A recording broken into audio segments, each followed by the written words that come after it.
नमस्कार साथियों, dream target classes में आपका फिर से स्वागत है। आज हम लोग पढ़ेंगे संख्याएं।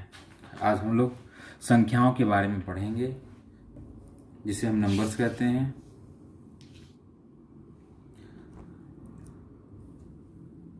क्लास की शुरुआत करने से पहले जो लोग इस चैनल पर नए हैं, इस चैनल को सब्सक्राइब, लाइक और शेयर ज़रूर कर दें, जिससे कि हमें मोटिवेशन मिलता रहे। चलिए क्लास शुरू करते हैं। संख्याओं में सबसे पहले हम प्राकृतिक संख्याओं के बारे में पढ़ेंगे। ये प्राकृतिक संख्या होता क्या है? प्राकृतिक संख्या नेचुरल नंबर।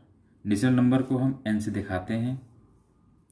प्राकृतिक संख्या जिसको हम नेचुरल नंबर्स कहते हैं, इसको हम n से रिप्रेजेंट करते हैं, प्रदर्शित करते हैं, दिखाते हैं। तो प्राकृतिक संख्या होता क्या है? गणना की संख्या को या गिनती की संख्या को प्राकृतिक संख्या कहते हैं। गिनती की संख्या मतलब जैसे कि जब हमें किसी संख्या को गिनना होता है, किसी वस्तु को गिनना होता है, तो हम लोग कहते हैं कि ये जो है शुरू करते हैं गिनना, काउंट करते हैं। तो ये शुरू करते हैं कि ये 1 2 3 4 5 6 ऐसे है। तो हम वहाँ पर काउंट करते हैं, गिनते हैं, इसलिए इसको हम गिनती की संख्या भी कहते हैं। तो गिनती की संख्या को हम प्राकृतिक संख्या कहते हैं, यानी कि नेचुरल नंबर। गिनती की संख्या को प्राकृतिक संख्या कहते हैं। इसको हम n से दिखाते हैं। तो n बराबर 1 2 3 4 5 6 7 8 अप टू अनंत, इन्फिनाइट तक ले जाएंगे। अब हमें यह जानना है कि सबसे छोटी प्राकृतिक संख्या क्या होता है। तो हम कहेंगे कि सबसे छोटा प्राकृतिक संख्या 1 है। और सबसे बड़ी प्राकृतिक संख्या क्या है? तो सबसे बड़ी प्राकृतिक संख्या अनंत है। सबसे बड़ी प्राकृतिक संख्या अनंत है। अब हम पढ़ेंगे पूर्ण संख्याएं, जिसको हम लोग होल नंबर्स भी कहते हैं। इसको हम लोग W से दिखाते हैं।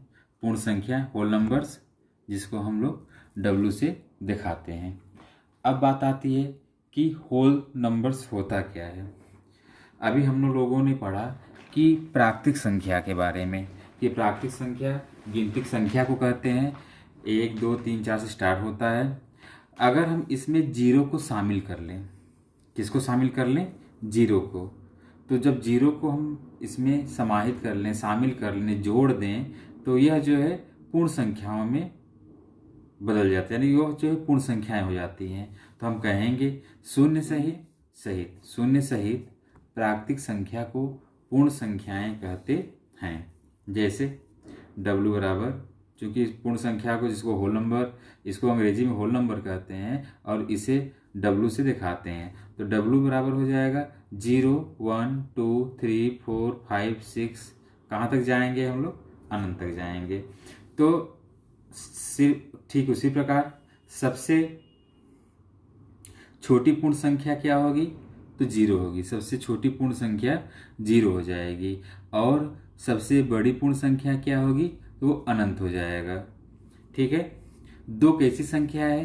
तो हम कहेंगे कि दो पूर्ण संख्या भी है और प्राकृतिक संख्या भी है। 0 कैसी संख्या है? तो 0 पूर्ण संख्या है, लेकिन 0 प्राकृतिक संख्या नहीं हो सकता है। 0 प्राकृतिक संख्या नहीं। संख्याएं क्या होता है? शून्य सहित प्राकृतिक संख्या को पूर्ण संख्याएं कहते हैं। देखिए यहाँ पे क्या होता है कि यहाँ पर 1 2 3 4 5, तो ये प्राकृतिक संख्या होगी, ये शून्य इसमें आगे ऐड कर दिए हैं, तो ये पूर्ण संख्या हो गई है। सबसे छोटी पूर्ण संख्या 0 है और सबसे बड़ी पूर्ण संख्या क्या होगी? अनंत होगी। ओके, 0 पूर्ण संख्या है, 0 प्राकृतिक संख्या नहीं होती है। चलिए हम आगे पढ़ते हैं पूर्णांक के बारे में। पूर्णांक, जिसको हम इंटीजर्स कहते हैं। पूर्णांक क्या होता है? पहले हम समझ लेते हैं कि पूर्णांक होता क्या है। इसको इंटीजर्स कहते हैं अंग्रेजी में। तो अभी तक हम लोगों ने पढ़ा प्राकृतिक संख्याएं के बारे में, पूर्ण संख्याओं के बारे में। अब हम लोग पढ़ेंगे पूर्णांक के बारे में। तो पूर्णांक को कैसे परिभाषित करेंगे? पूर्ण संख्या तो हो गया, तो पूर्ण संख्या में 0 1 2 3 4 5 चले गए। ओके, अब हम क्या करेंगे कि इस प्राकृतिक संख्या, जो ये प्राकृतिक संख्या जो हम लोगों ने लिखा था यहाँ पे, तो इसको हम निगेटिव कर देंगे, यानी कि ऋणात्मक प्राकृतिक संख्या।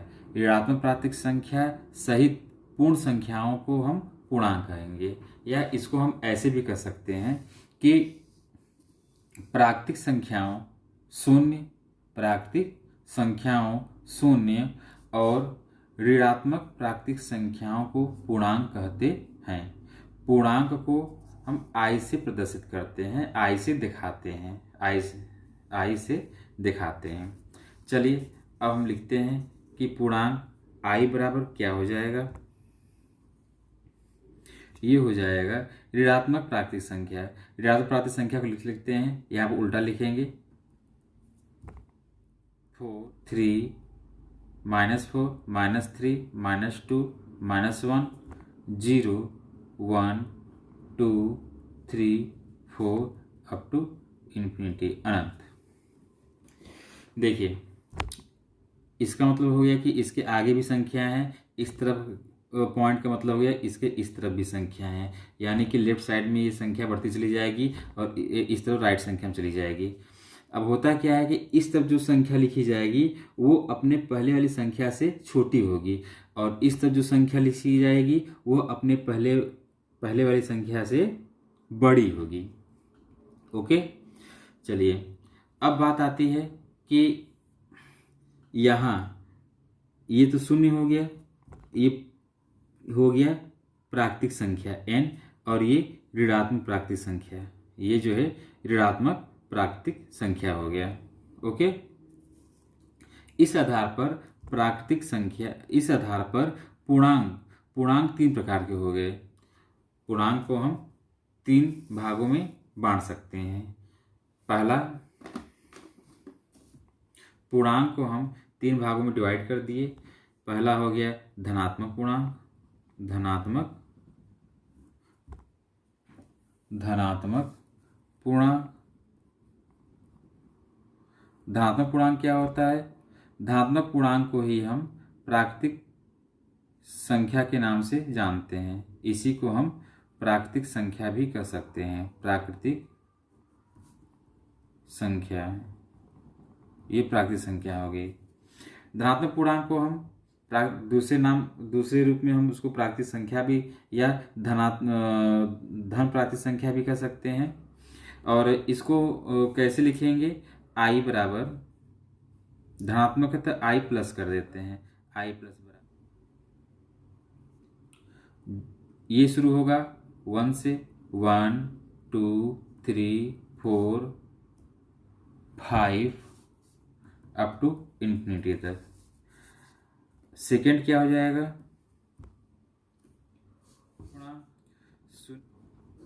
शून्य पूर्णांक, और शून्य पूर्णांक में सिर्फ 0 आएगा।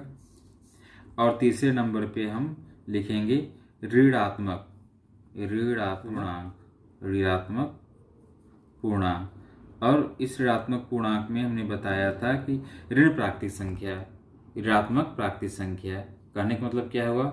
-1 -2 -3 -4 -5 अप टू अनंत।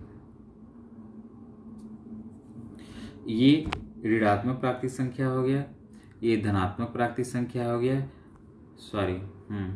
और ये पूर्णांक हो गया।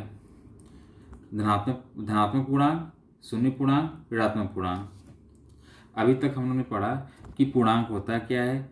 हमने बताया कि प्राकृतिक संख्याओं शून्य और ऋणात्मक प्राकृतिक संख्याओं को पूर्णांक कहते हैं। पूर्णांक हम आई से प्रदर्शित करते हैं।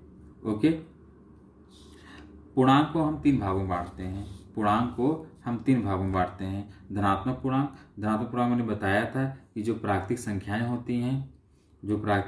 होती हैं वो सभी धनात्मक पूर्णांक होते हैं। इसको हम ऐसे भी लिख सकते हैं, इसको जो है हम ऐसे भी लिख सकते हैं +1 +2 +3 अप टू इन्फिनिटी तक, अनंत तक। इसका मतलब चाहे ऐसे लिखिए चाहे ऐसे लिखिए, दोनों का बात बराबर होता है, इसमें कोई अंतर नहीं होता है। इसके बाद हम पढ़े कि शून्य पूर्णांक, ये जो जीरो है सिर्फ सिंगल जीरो को हम शून्य पूर्णांक कहते हैं, ये दूसरे नंबर पे है। और जो तीसरा पूर्णांक होगा वो ऋणात्मक पूर्णांक होगा। ऋणात्मक पूर्णांक जो है ऋणात्मक प्राकृतिक संख्या होती है, जैसे -1, -2, -3, -4, -5 ऐसे लिखते चले जाएंगे। अब बात आती है कि सबसे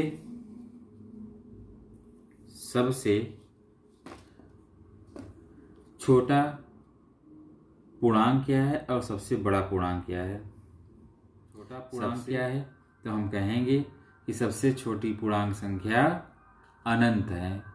सबसे छोटी पूर्णांक संख्या अनंत होती है, क्योंकि इसके पहले हमने बताया था जो यहाँ लिखा गया था -5, -6, -7, क्योंकि जब हम इस तरफ बढ़ेंगे जीरो से, जो अगर हम लेफ्ट साइड में बढ़ते हैं, बाएं तरफ बढ़ते हैं, तो संख्याएं घटती चली जाती हैं, और जीरो के राइट साइड में जाते हैं यानी कि दाएं जाते हैं, तो संख्याओं का मान बढ़ता चला जाता है।